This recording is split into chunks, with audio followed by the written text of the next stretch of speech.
este é o tema sobre o qual nós vamos conversar hoje. Muito provavelmente você já usou este termo, né? Cidadania, cidadão, cidadã, já conversou sobre a importância de ser cidadão, de ser cidadã, mas hoje nós vamos tentar entender um pouco melhor o que significa a cidadania e como que ao longo da história nós fomos conquistando o direito de cidadania e ainda os desafios que nós temos pela frente, que nós precisamos avançar, conquistar, né? Nós podemos definir a cidadania como um conjunto de direitos e deveres exercidos por um indivíduo que vive em sociedade, no que se refere ao seu poder e grau de intervenção no usufruto de seus espaços e na sua posição em poder nele intervir e transformá-lo, né? Ou seja, na possibilidade de viver, né, e transformar o mundo em que ele vive. Essa expressão, cidadania, ela vem do latim civitas, que quer dizer cidade. Antigamente, cidadão era aquele que fazia parte da cidade, tendo direitos e deveres por morar na cidade, por habitar na cidade. Atualmente, esse conceito ele vai muito além dos limites urbanos, né? Podendo ser compreendido no espaço rural, no espaço urbano, em todos os espaços onde vive, né, o ser humano. A cidadania ela está diretamente ligada com a relação aí entre o povo e o direito de participar nas decisões administrativas do Estado, né? Ou seja, de participar do poder político, da administração do Estado, da nação em que a pessoa vive, né? E através do exercício, né, da cidadania, nós vamos estabelecendo vínculo com os direitos, sejam eles os direitos políticos, os direitos econômicos ou os direitos sociais, né? Mas nem sempre nós tivemos a garantia da cidadania. Eu quero chamar a atenção para um momento muito anterior a este que nós estamos vivendo, que é quando o Brasil se constituiu como nação, que foi logo após a sua independência, em 1822. Né? O Brasil se constituiu como uma nação, se separou de Portugal e passou a ser o Império do Brasil. O Brasil era um império, o Brasil teve 2 imperadores, né? Dom Pedro I, depois Dom Pedro II, e neste momento não existiam cidadãos, existiam súditos, né? Inclusive, logo após 1822 que o Brasil vai ter a sua primeira Constituição. A Constituição, ela é a carta magna de um país, ela é o conjunto de leis que vai fazer com que todo o país se organize, né, a partir dele. A primeira Constituição brasileira, ela não foi promulgada, ela não foi votada, ela não foi discutida. Ela foi outorgada, ela foi imposta pelo imperador. É por isso que nessa charge aqui, retirada aí do site da editora Saraiva, nós temos, né, o imperador, vejam, que nós temos aqui a coroa, né, representando o imperador, e ele retirando, né, a Constituição de um berço e dizendo, vai se chamar Constituição. Na verdade, o que o artista, né, está ironizando aqui é o fato de que nós temos aqui uma Constituição que é imposta, uma Constituição que vai ser colocada de acordo com os interesses do imperador. E o Brasil foi um império durante mais de 60 anos, né, de 1822 até 1889. E neste período o Brasil foi regido por esta Constituição que foi imposta por Dom Pedro I em 1824. Uma Constituição que impedia, por exemplo, as mulheres, os indígenas, negros e negras, de participarem da vida política, porque ela estabelecia um limite de renda, né? Somente a partir de uma determinada renda que o sujeito possuía, é que ele poderia participar da vida política. Logicamente, somente os ricos, né, participavam, né, da vida política da nação. Mas após o fim do Império, com a proclamação da República, nós não conquistamos ainda o direito à cidadania, né? A proclamação da República, que acontece em 1889, ela não garantiu o exercício pleno da democracia, né? tanto que desde a proclamação da República até hoje, né, 1889 até hoje, o Brasil viveu épocas de um grande autoritarismo, né, onde a política era centralizada nos interesses de poucas pessoas. Por exemplo, tivemos uma ditadura de 1937 até 1945, que foi chamada de Estado Novo. Tivemos a ditadura civil-militar de 1964 até 1985. Então nós tivemos diversos momentos em que a participação política era praticamente impossível.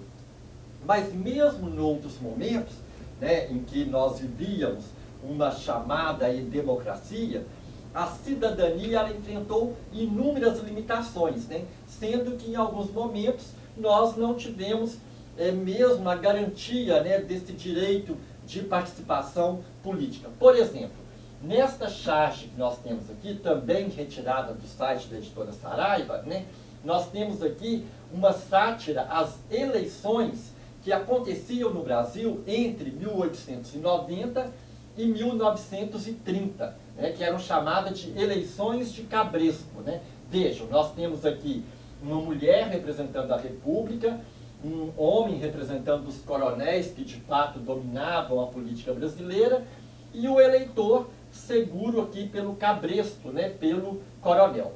Por que eleições de Cabresto? Quem aqui é da zona rural, quem vive ou viveu na zona rural, conhece bem a palavra cabresto, né, que é aquela corda através da qual você consegue orientar aí os movimentos de um animal de carga, né? E, na verdade, as eleições elas eram chamadas de eleições de cabresto porque os coronéis dominavam os eleitores, né? Após 1890, né, ou 1891, com a nossa segunda Constituição, todos os homens já tinham direito ao voto, as mulheres não. As mulheres só vão conquistar o direito ao voto em 1934. Mas os homens tinham direito ao voto, mas eram de alguma forma manipulados pelos coronéis, porque as eleições elas não eram secretas, né? O voto era aberto, a pessoa tinha que dizer em quem ia votar, ela era muito pressionada para votar nos candidatos dos coronéis, e havia uma série de outras violências que fazia com que as pessoas acabassem votando de acordo com os interesses dos coronéis, que dominavam a política brasileira até 1930, quando nós passamos por uma série de mudanças, mas logo depois tivemos também aí um período ditatorial, como eu já disse, né, de 37, né, até 1945. Né. Agora, com a atual Constituição brasileira, que é a Constituição de 1988, nós tivemos uma série de avanços no que diz respeito à cidadania, né. Esta nossa atual Constituição, ela foi discutida durante os anos de 1986, 87, até ser promulgada em 5 de outubro de 1988. De fato, o período aí de discussão desta atual Constituição foi um período muito rico, com uma grande participação das forças populares, com uma grande participação dos movimentos sociais, que queriam, de fato, transformar as normas vigentes nesse país. E eu quero chamar a atenção aqui para 2 artigos da nossa atual Constituição. Primeiro é o artigo 1, está no título 1, dos princípios fundamentais. O que diz o primeiro artigo da Constituição da República Federativa do Brasil? Diz o seguinte, olha, artigo 1º. A República Federativa do Brasil, formada pela união indissolúvel dos estados e municípios e do Distrito Federal, constitui-se em Estado democrático de direito e tem como fundamentos, entre outras coisas, a cidadania. Né? Então vejam, nós temos 2 coisas importantes aqui nesse artigo 1. Primeiro, a questão do Estado democrático de direito, ou seja, há na nossa Constituição Federal a garantia legal de que as pessoas só poderão ser julgadas pelas leis que são definidas no país, que não é possível fazer justiça com as próprias mãos, por exemplo, que as pessoas têm o direito de defesa quando são acusadas, além de uma série de outras questões, e tem como fundamento, entre outras questões, a cidadania, que é o direito de participar da vida política da nação, né? Lá no artigo 5º da nossa Constituição, né, já no capítulo 1 dos direitos e deveres individuais e coletivos, nós temos aí o artigo 5º que diz o seguinte: todos são iguais perante a lei, sem distinção de qualquer natureza, garantindo-se aos brasileiros e aos estrangeiros residentes no país a inviolabilidade do direito à vida, à liberdade, à igualdade, à segurança e à propriedade. Aqui é importante chamar a atenção para uma questão que é uma relação muito direta entre cidadania e a garantia de direitos, como o direito à igualdade, o direito à segurança, o direito à propriedade, o direito à vida. Ou seja, a cidadania não pode ser um discurso abstrato, né? Não é possível nós reduzirmos a ideia de cidadania ao direito de votar de 2 em 2 anos ou de 4 em 4 anos, né? Quando nós falamos em garantir a cidadania, nós estamos falando também em garantir os direitos fundamentais, né? Sem direito à igualdade, sem direito à vida, à liberdade, à propriedade, à saúde, não é possível falar em cidadania, né? E aqui é importante a gente pensar isso para nós ampliarmos um pouco, né, a nossa imagem, né, a nossa ideia de cidadania. E nós vamos perceber, então, que falta muito ainda para nós conquistarmos, de fato, né, a nossa cidadania. Vejam aqui esta sátira do Miguel Paiva, que foi publicada no jornal Estado de São Paulo em 1988, né, justamente no momento em que era proclamada a nossa atual Constituição. Nós temos aqui uma família, que é uma família que está em situação de rua, né, morando na rua, e o homem está com a atual Constituição Federal nas mãos, né? E aí ele diz, olha, todo brasileiro tem direito à moradia, né? De fato, isso está garantido na Constituição brasileira. E aí ela, né, diz, agora lê aquele pedaço bonito que fala de comida, saúde, né? Ora, infelizmente nós sabemos que não basta que algo esteja previsto na lei. Além de estar previsto na lei, nós precisamos lutar para que isso se torne realidade, né? E, de fato, a gente precisa avançar, por exemplo, nessa questão, quando a gente vê aqui nesta charge do Latuf, já uma charge de 2012, né, que é uma charge satirizando o agronegócio, né? Como que o agronegócio tem invadido as terras dos camponeses, dos pequenos proprietários rurais, dos indígenas, das populações ribeirinhas, né? E aí nós podemos, além desses, pensar ainda numa série de outros problemas, né? De outros problemas que existem hoje, como, por exemplo, a questão do direito à saúde, como, por exemplo, a questão dos preconceitos, o problema aí da discriminação.